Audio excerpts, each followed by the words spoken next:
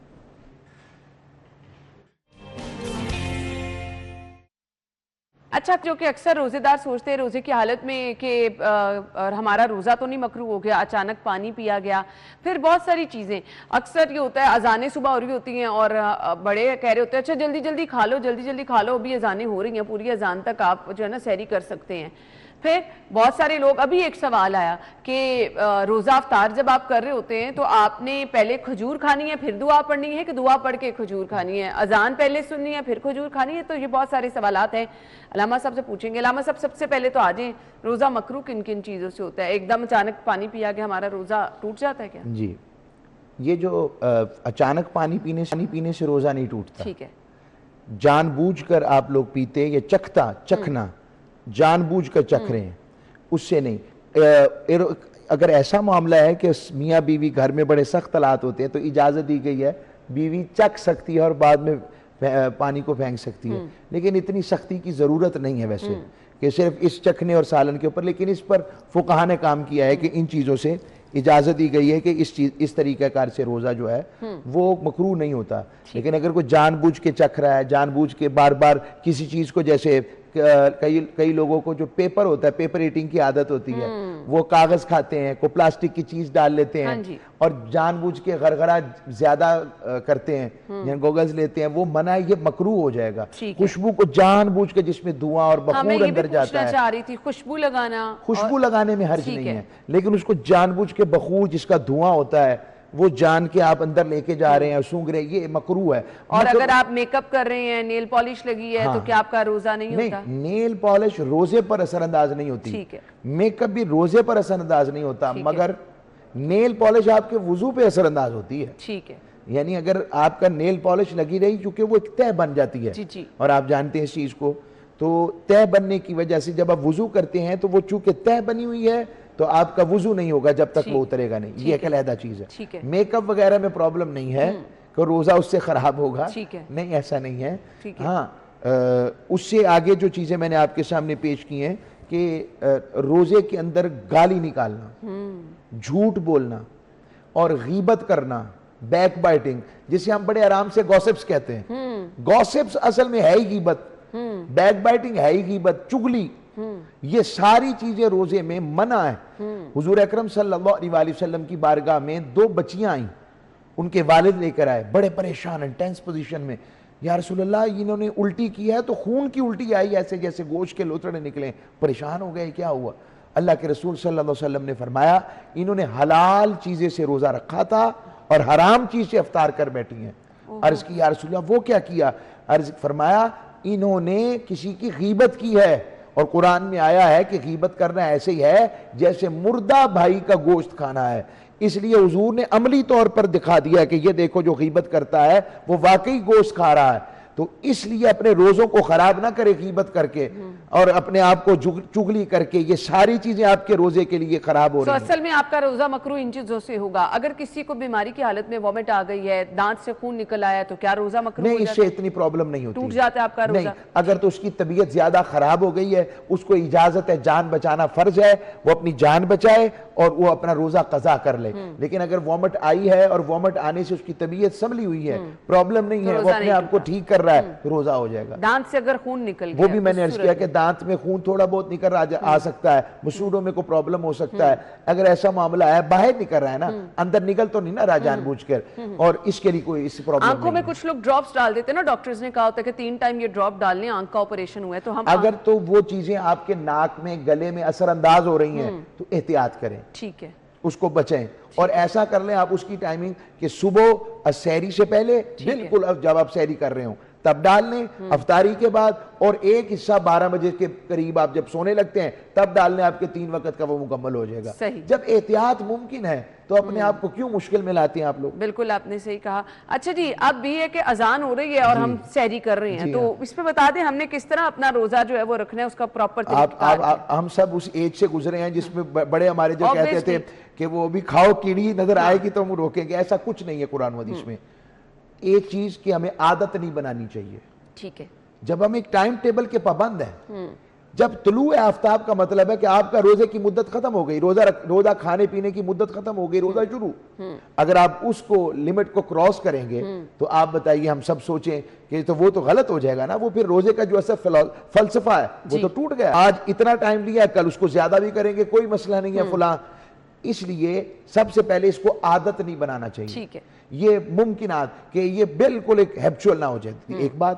دوسری بات، ممکن ہے کوئی ایسی کیفیت پیدا ہو گئی، کوئی پرابلم آ گئی، لیٹ اٹھے، کھانا ہاتھ میں ہے، اذان ہو گئی، جلدی کے ساتھ جتنا ہو سکتا ہے کبھی کبھار پوری اذان سننا کیا ٹھیک ہے؟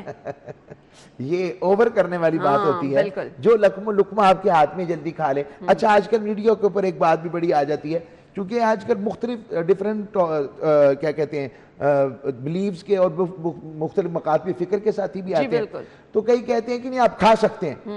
حضور کے دور میں ایسا تھا، تو میں عرض کر دوں کہ حضور کے دور میں 2 اذانیں ہوتی تھیں، تو اس میں پہلی تھی بلال حبشی والی اذان۔ بلال حبشی رضی اللہ تعالیٰ عنہ کی جو اذان تھی وہ ہوتی تھی تہجد کے وقت، اس میں کھانے کی اجازت تھی، مگر اس سے اگلی ہوتی تھی حضرت عبداللہ ابن مکتوم کی، وہ جو نبینا سے آبی تھے، اس میں بند ہو گیا روزہ۔ کبھی کبھار پھر عرض کر رہا ہوں اضطراری کیفیت میں اجازت ہے، ورنہ اس کو مذاق اس طرح لوگ عادت بنا لیں۔ ہاں، روٹین میں اگر آپ یہ کریں تو پھر لوگ تو یہاں تک بھی کرتے ہیں ابھی فلاں مسجد کی اذان آ رہی ہے، یہ ختم ہوئی ہے تو وہ، اس سے تو روزے کا فلسفہ درست نہیں ہے۔ ابھی ہم گفتگو کا سلسلہ آگے بڑھائیں گے، اپڈیٹ آپ تک پہنچانی ہے۔ وزیر اعلیٰ کے دورے کے بعد میو ہسپتال میں ایکشن کا سلسلہ جاری ہے۔ محکمہ اسپیشلائز ہیلتھ نے چیف فارماسسٹ میو ہسپتال کو معطل کر دیا ہے، اور اپڈیٹ یہ بھی ہے کہ چیف فارماسسٹ جاوید اقبال کو محکمہ اسپیشلائز ہیلتھ میں رپورٹ کرنے کے احکامات دیے گئے ہیں۔ سیکرٹری فارمیسی کونسل ذکاء الرحمان کو چیف فارماسسٹ کا اضافی چارج دے دیا گیا ہے۔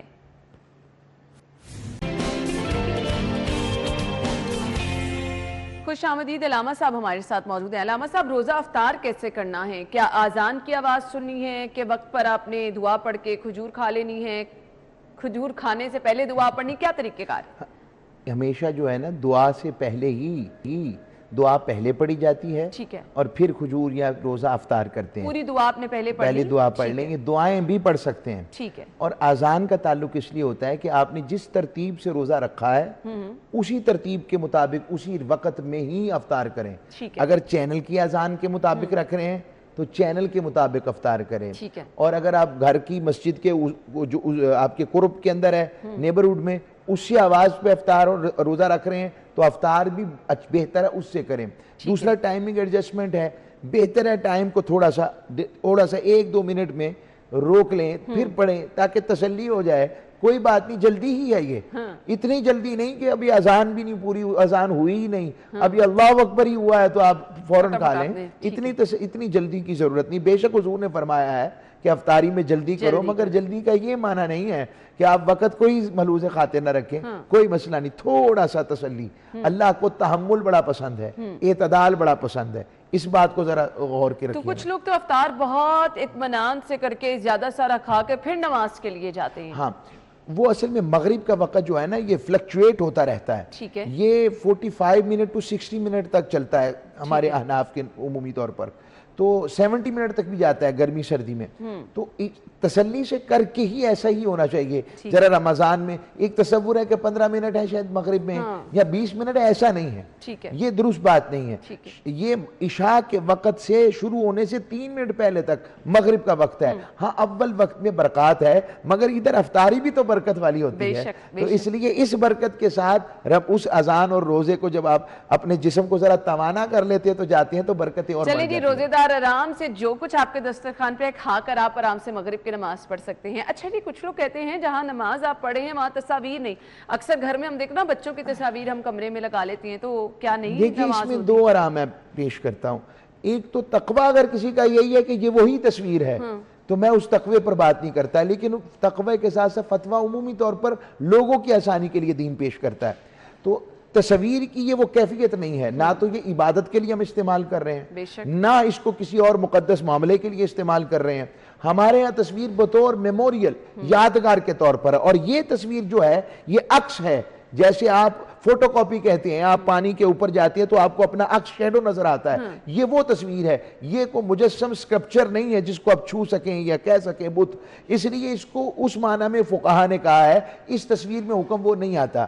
مگر احتیاط کریں کہ صرف سجدہ گاہ والی طرف اگر آنکھیں نہیں جاتی تو اس تصویر کی اجازت ہے, ذرا سائیڈ پہ کر لیں. مگر اس کا یہ تصور, وہ تصویر اس لیے منع کی گئی سختی سے کہ اس میں بت عبادت وہ شائبہ تھا, اس کی آج ضرورت نہیں. ہم سب مسلمان معاشرے میں اس کا اس طرح رجحان نہیں ہے, بلکہ ہم لوگ وقت کم ہے. تو میں یہ بھی پوچھنا چاہوں گی, کچھ لوگ کوشش کرتے ہیں عصر کی نماز تھوڑی سی لیٹ پڑھ لیں, مغرب کا ٹائم بھی اسی میں گزر جائے گا, ایک ہی وضو میں ہماری 2-3 نمازیں ہو جائیں. یہ پریکٹس ٹھیک ہے کیا؟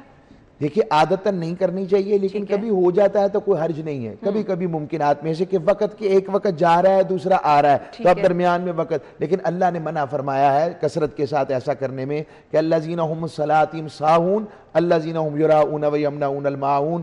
اور پھر اوپر فرمایا فویل للمصلین, ایسے نمازیوں کے لیے ہلاکت اور ان کے لیے اچھا نہیں ہے جو نماز کو جان بوجھ کر تاخیر کرتے ہیں. اگر کوئی پرابلم ہے, کوئی کام ایسا پھنس گیا ہے, کوئی ایسی آپ کے پاس اسائنمنٹ ہے, کسی جاب میں ہے, تو آپ اس کے ساتھ اٹیچمنٹ اس طرح ہو سکتی ہے کہ مغرب عصر کا وقت جا رہا ہے لیکن ہے, اور مغرب تھوڑی دیر بعد آ جائے گی, پھر ممکنات. چلیں جی, آپ کی آسانی کے لیے وہ سارے سوالات ہیں جو آپ کے ہمارے ذہنوں میں آتے ہیں, علامہ صاحب نے باخوبی جو ہیں ہمیں وہ آسانی سے بتا دیا کہ ہم نے کیا کرنا ہے. بہت بہت شکریہ آپ کی قیمتی وقت کے لیے. ناظرین اپنا خیال رکھیے گا, ہمیں اجازت دیجیے, اللہ حافظ.